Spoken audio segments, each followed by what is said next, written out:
All right, ready to unlock some serious success secrets. Always up for that. What are we diving into today? Today, it's Napoleon Hill's Think and Grow Rich. This book's practically a legend, wouldn't you say? Absolutely. It's a classic for a reason. And for good reason, right? Packed with wisdom from over 500 superachievers, all crammed into this one book. And it makes a pretty bold claim, doesn't it? That you can quite literally think your way to riches. I mean, that's the dream, isn't it? But we know you're busy. No one's got time to just sit around thinking all day. Definitely not. We've got to have action, too. Exactly. So we're doing a deep dive today, getting to the core of Hill's message so you can walk away with that mental edge. Love that. Cutting through the noise and getting right to the good stuff. Exactly. So Think and Grow Rich. It all started with Andrew Carnegie, the steel tycoon. Remember him? Oh, absolutely. A true giant of industry. He believed his success wasn't some happy accident, but a formula anyone could learn. Interesting. So he was all about sharing that secret sauce. Exactly. He tasks a young Napoleon Hill with this massive mission. Go out, study the most successful people on Earth. Oh, wow. Talk about a dream assignment. Right. And then, the cherry on top distilled their secrets into something anyone can use. Like Carnegie handed Hill the keys to the success vault and said, go make a map for everyone else. And that's exactly what he did. Hill spent over 2 decades studying titans. I'm talking Henry Ford, Thomas Edison, Alexander Graham Bell. Wow, the who's who of achievement right there, soaking up their wisdom firsthand. And from that, Think and Grow Rich was born. Decades of research condensed into a guide to, well, think and grow rich. Makes sense. But isn't the book, well, kind of long and winding? That's the thing with treasure maps, right? Tons of twists and turns. And most of us want that treasure without wandering for years. Exactly. So we're pinpointing those X marks the spot moments, clarifying the steps, giving you the tools to actually use these principles. Love it. Efficient and effective. Let's unlock those secrets. Let's do it. Hill starts strong right off the bat with this story of Edwin Barnes. This guy was obsessed, and I mean obsessed, with working with Thomas Edison. Not just for him, with him. Wow, that's ambition right there. We're talking so driven, he actually hitched a ride on a freight train just to meet Edison. He was not messing around. So this desire, it's got to be more than just wanting something, right? Hill calls it definite desire.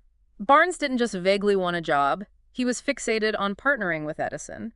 That vision fueled his actions. It's like the difference between saying, I want to be rich, and I'm going to make $1 million by launching this specific business. Exactly.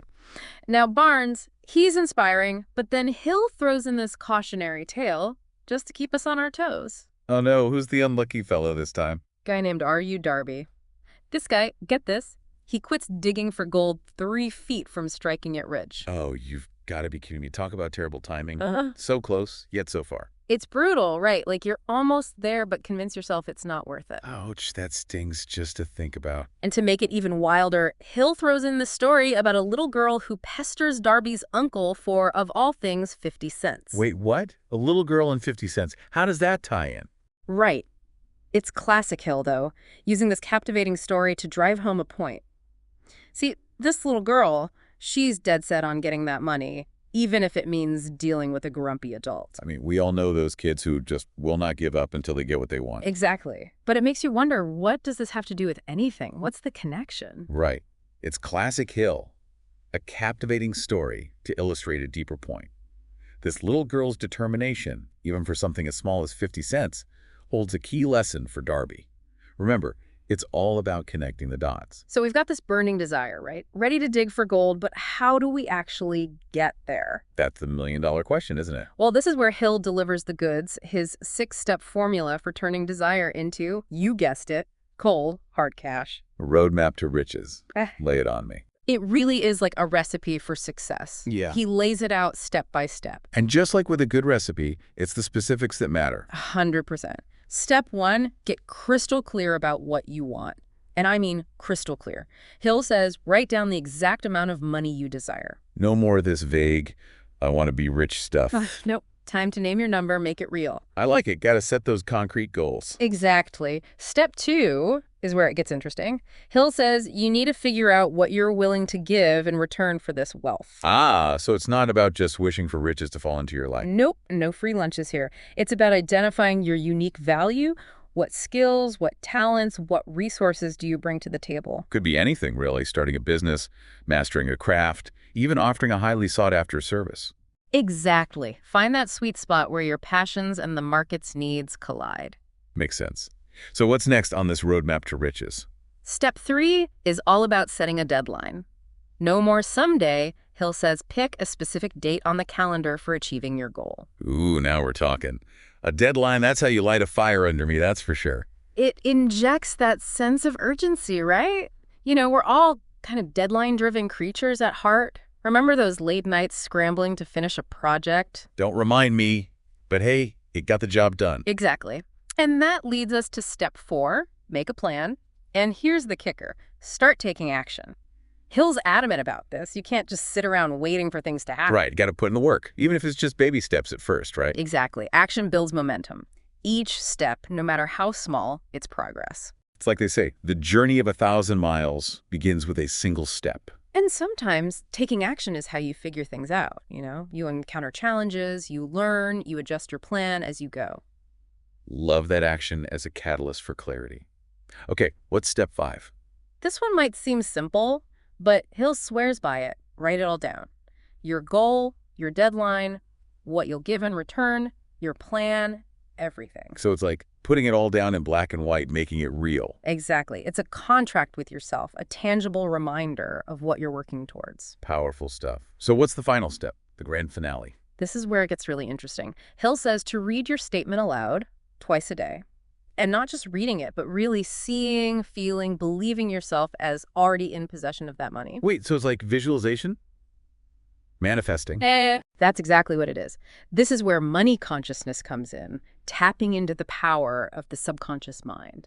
Okay, now, this might sound a little out there, but I'm listening. What's this money consciousness all about? It's about understanding that your subconscious mind, it's incredibly powerful, but it doesn't always distinguish between what's real and what's vividly imagined. So, by visualizing yourself as already having achieved your goal.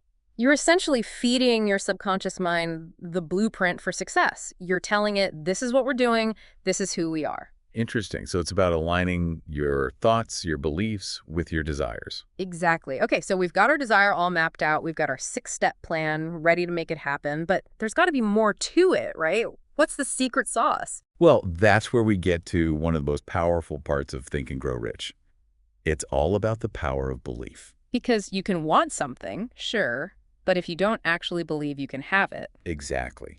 Hill was convinced that true success, it's not just about hard work. It's about aligning your thoughts, your beliefs with those deep down desires. And that's where faith comes in. He's not talking about religion here, is he? No, not necessarily. He calls it the head chemist of the mind, that bridge between what you can imagine and what you can actually achieve. Okay, I like where this is going. Almost like faith is that spark that ignites everything else. Exactly. If you don't truly believe in yourself, in your vision, it's like your subconscious is constantly hitting the brakes. Holding you back. Exactly. But when you cultivate that unwavering faith, it's like your subconscious mind becomes your co-driver, helping you navigate those roads to success. I love that analogy. And you know, speaking of subconscious beliefs, Hill shares this funny story about a skeptical Chinese student convinced that American eyes were off slant. Off slant? How can eyes be off slant? Right, but that's the point. This student, he'd never seen anything different, so he just assumed that was the way it was. It just highlights how much our preconceived notions can limit our thinking. Ah, I see. We all have those internal voices, those doubts whispering, you can't do that, or that's just not possible. And sometimes we don't even realize how much they're holding us back. And that's why it's so important to challenge them, because often those beliefs, they're rooted in fear, past experiences, not our actual potential. So how do we silence those negative voices then? How do we actually rewire our thinking? Well, this is where we get to another one of Hill's big ideas, autosuggestion. It's like taking control of that inner monologue. Instead of replaying those past failures, dwelling on doubts. You consciously choose to focus on the positive, the empowering beliefs. Easier said than done sometimes, right? Of course. But it's like anything else. The more you practice, the better you get. It's like training your inner voice to become your biggest cheerleader, not your worst critic. Love that. And to illustrate this, Hill brings in an example we can all relate to Henry Ford. Remember, even when his engineers told him a V8 engine was impossible, Ford just refused to believe it. He could see it even when no one else could. Exactly. He held on to that vision with such unwavering certainty that eventually it became reality. It's like the saying, whether you think you can or you think you can't, you're right. Ford's story shows that faith, it's not passive. It's an active force that pushes us to action, to take that leap even when logic or everyone else is telling us to play it safe. Absolutely. It's about trusting that gut feeling that says, this is possible, even when you don't have all the answers yet. And here's the amazing thing. The more we feed our subconscious mind with those positive, empowering beliefs, the more they start to show up in our reality, right? It's like we become a magnet for what we believe. Like Hill said, whatever we persistently tell ourselves, true or false, our mind eventually accepts as reality. Okay, that's kind of scary when you think about it. It's a double-edged sword for sure, which is why it's so crucial to be mindful of that inner dialogue. Because just as easily as we can manifest success through positive belief, we can sabotage ourselves with fear and doubt. And Hill, he actually shares a pretty sobering story about this a bank official, Joseph Grant, who quite literally worried himself to death after he embezzled some money. Oh, wow, that's heavy. So in a way, Grant manifested his own downfall. That's exactly what it sounds like, all through the power of negative autosuggestion. It makes you realize how powerful our thoughts truly are. It's a good reminder to choose them wisely. And Hill leaves us with this really powerful affirmation. It's short, easy to remember, but it really gets the point across. Ready for it? If you think you are beaten, you are. If you think you dare not, you don't. If you like to win, but you think you can't, it's almost a cinch you won't. Life's battles don't always go to the stronger or faster man, but sooner or later, the man who wins is the man who thinks he can. I love that. Talk about food for thought. It all comes down to belief.